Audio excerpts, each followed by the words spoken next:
Okay, thank you for the organizers for inviting me. I see my title slide is not going so well. I hope the rest of my presentation will be just fine. So I'll talk to you today about multiscale imaging and how we want to image immune vascular responses in diabetes.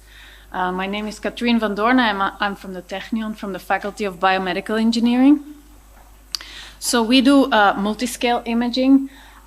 This is actually a way of imaging where we go from resolution that is macro scale, large scale, towards resolutions that are very high, microscopic, small scale.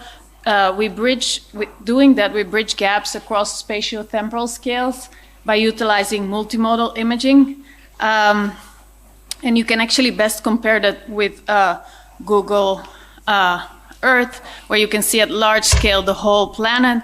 But then when you zoom in, for example, to this conference center, we can then look at a specific building, see what are the interactions between people, in which hallways, and where are they having which connection. We want to then do that and see which are the connections and changes that happen when there is disease.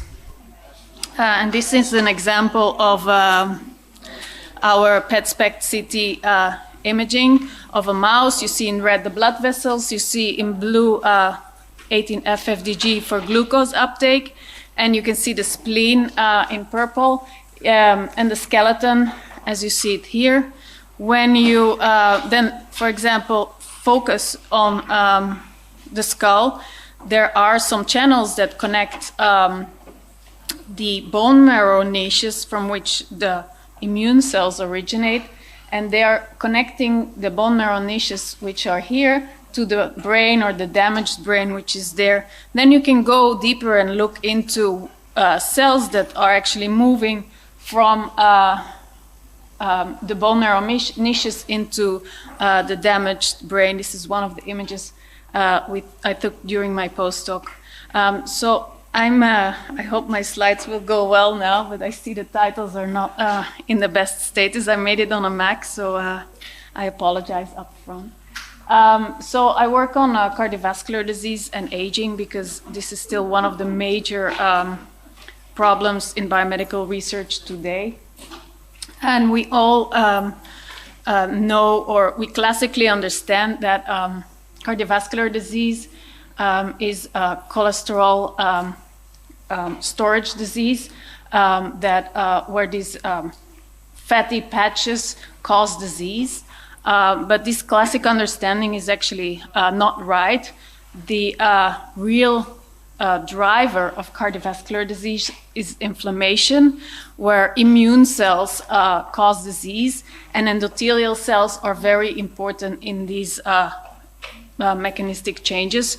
So under regular circumstances, the endothelial cell, the vascular endothelial cells, don't have any attraction to white blood cells. White blood cells just zip past the endothelium with millions per moment. But when endothelial cells sense danger, they actually have adhesion molecules that they start expressing, and they get immune cells into the lumen, into the vascular wall, and with them, with these immune cells, they take up fat, and this is how these patches are growing.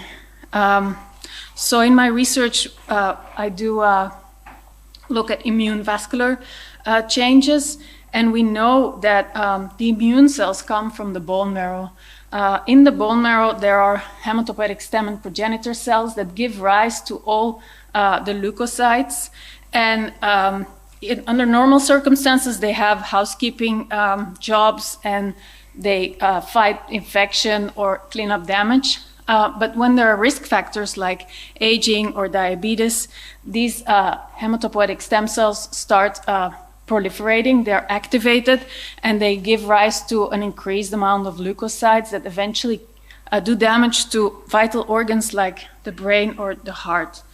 And we have previously also shown that when there is an infarction, for example, and there is increased hematopoietic stem cell proliferation with oversupply of leukocytes, endothelial cells at the hematopoietic bone marrow are actually the ones that are feeding these type of niches. Just like angiogenesis in tumor, they're needed there in order to give rise to an increased amount of leukocytes. So how do we trace immune vascular dynamics during diabetes? First of all, diabetes has been well characterized in many vascular beds to have vascular complications like endothelial dysfunction caused by vascular inflammation. But for the bone marrow specifically, and then the bone marrow is the region where there are actually all these immune cells generated, it's poorly understood. It's an uncharted territory, what's going on with the vasculature of the bone marrow. So we wanted to understand what are the bone marrow endothelial changes regulating the myeloid production, so production of leukocytes, and their release during diabetes. And we do that with our multiscale imaging, intravital microscopy, dynamic contrast enhanced MRI, and multispectral optoacoustic tomography. This is our experimental setup. We have just normal healthy mice, and we have mice with diabetes, which we induce by giving 5 injections of low-dose streptozotocin. We give them, our methods that we use is flow cytometry, histology, which are regular biological methods. But in order to look at blood vessels and their function, we really need to look at the vessels when the mice are alive. So we do intravital microscopy, MRI, and optoacoustic tomography. I'm just showing you this slide because I will use some abbreviations in the next slide. So the hematopoietic stem cells are the mother cells of all the immune cells, and they proliferate and differentiate towards monocytes and neutrophils, which are the myeloid cells. But then you have some progenitors that are going towards the direction of these leukocytes. They're called common myeloid progenitors, CMPs, and granulocyte myeloid progenitors, GMPs. And so we define these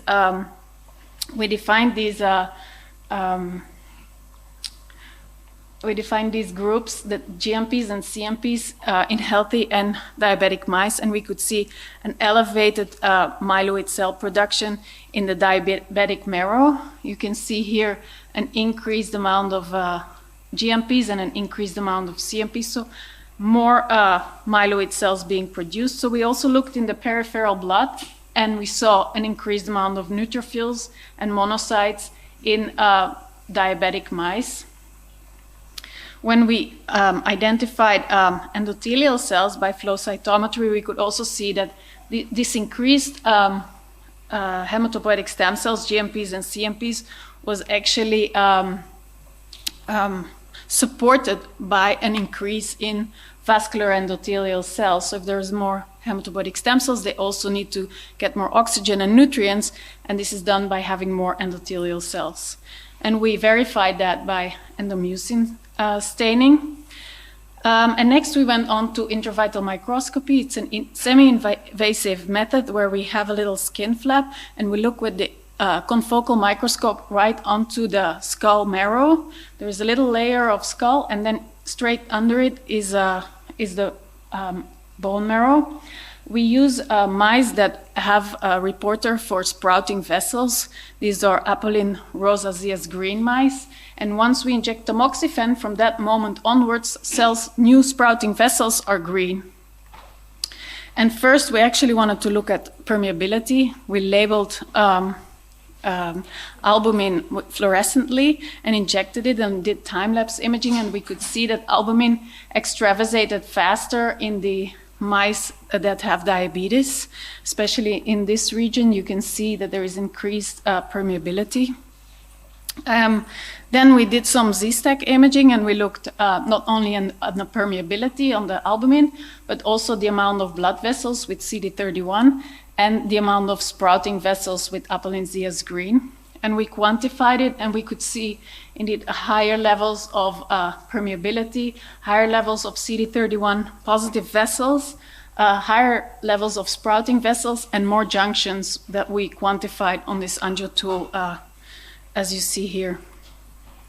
We validated our results with ex vivo imaging on the whole femur, and we could see in the region of the distal metaphysis, we could see similar amounts, so a higher neovascularization and permeability in the diabetic marrow.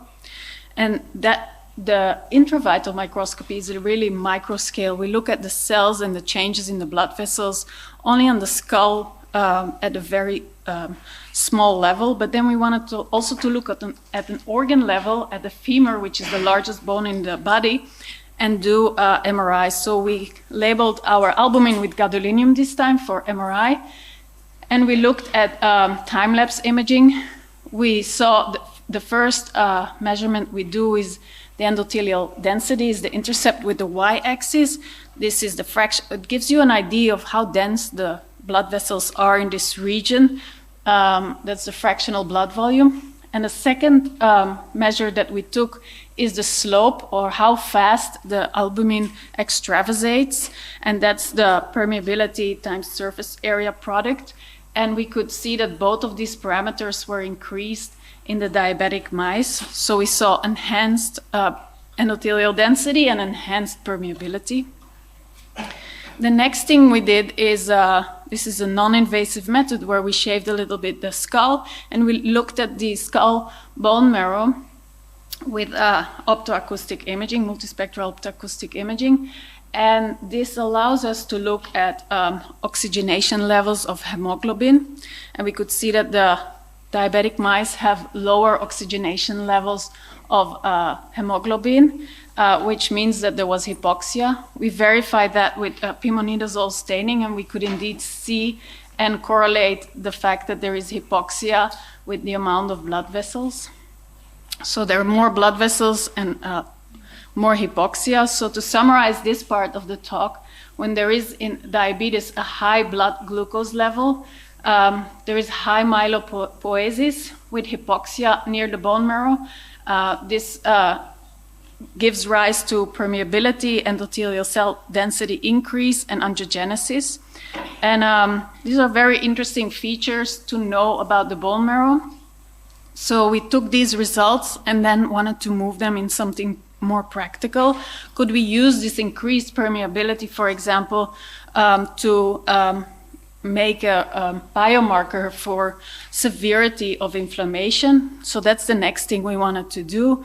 And we actually did that using increasing levels of inflammation and with iron oxide nanoparticles. These are Alexa Fluor 647. So this is fluorescent, the Alexa Fluor 647, and cross-linked with iron oxide.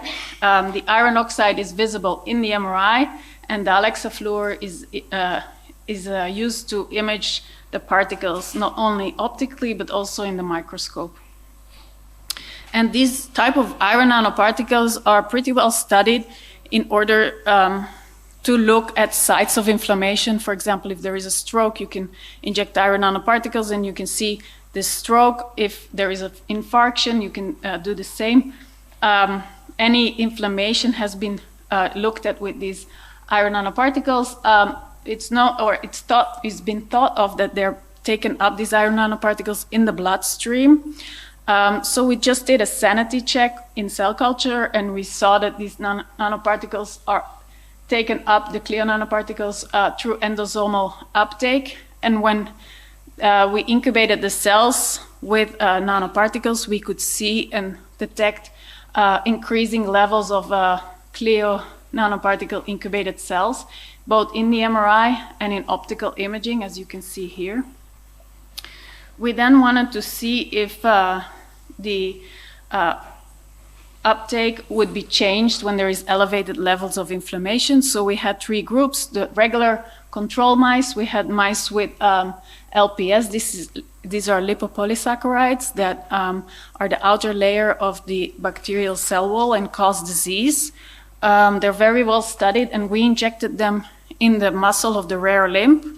This means that in the rear limb there was a small inflammation, and we injected the LPS right before and after Clio injection. And then we imaged 2 days after Clio injection. We did that in healthy mice, and we did that in mice after STZ induced diabetes. So here is pre-Clio. We did just scans to check what is the background, and post-Clio, how much the Clio nanoparticles make a difference in T2 contrast. And we saw that there were increasing levels of Clio nanoparticle uptake. But interestingly, in our hematopoietic bone marrow, we could also see an increase in uptake of these Clio nanoparticles. When we did optical imaging, we could see the same trend. Ex vivo, we saw in the femur and in the muscle, with increasing levels of inflammation, we could see increasing levels of uptake of our nanoparticles, and we could correlate our findings from the MRI with the findings in the of the optical imaging.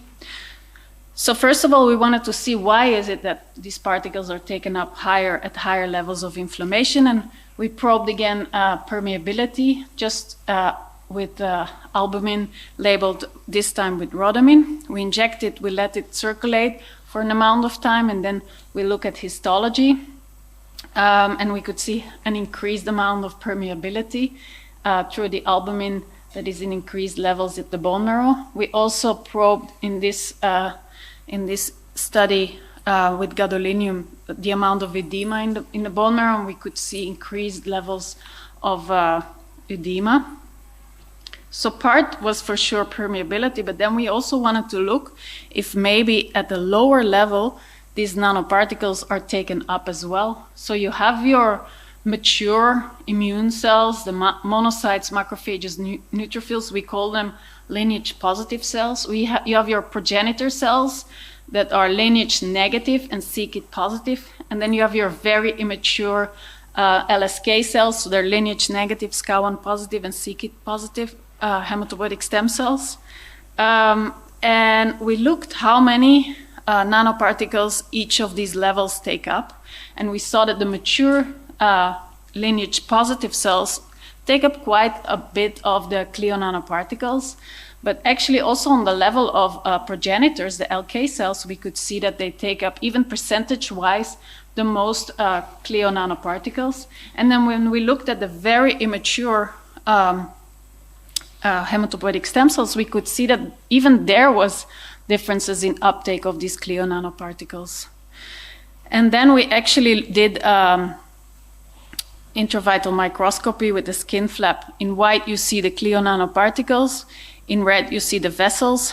And we tried to see the behavior of these Clio nanoparticles compared to the green fluorescent CX3CR1 GFP monocytes. And we quantified that there was increased co-localization of these green cells with the white Clio nanoparticles, and also that the white Clio nanoparticles were trafficking at a lower speed, so an enhanced trafficking of these Clio nanoparticles 2 days after injection. So to summarize this part, we saw enhanced Clio nanoparticle uptake when there were enhanced inflammation levels. There was bone marrow vascular permeability, and hematopoietic uptake was increased when there was inflammation. We saw labeling of CX3CR1 monocytes towards the inflammatory sites. And this was actually new to know that these hematopoietic regions were the ones that actually caused the uptake in inflammation. This is not just important as a finding, but we could actually use this type of imaging as a biomarker for severity of inflammation. And also these nanoparticles can actually target diseases that it can help with therapeutic interventions. If you want to change inflammation, modulate inflammation, these nanoparticles are already targeted to the inflamed hematopoietic bone marrow. So I would like to thank my team, and this work was done by Bezalel and by Narmin and by Ashish Tiwari, and my collaborator is Daniel Stuckey from the University College London, and I want to thank you for listening.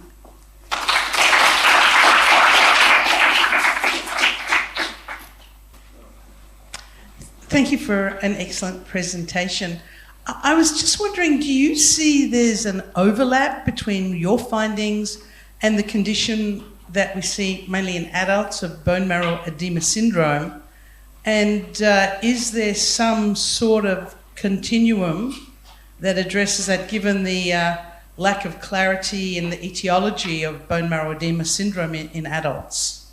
Thank you. I'm not a physician. I don't know all the bone marrow problems. I really study inflammation, so it's an interesting question that I would like to look into. I know that there is many things that we don't know about the bone marrow, because it has been a very difficult organ to study. With our imaging, with our new imaging techniques, we can actually look at it, and that's why this type of imaging methods is important to characterize it. But thank you. Yeah. Thank you.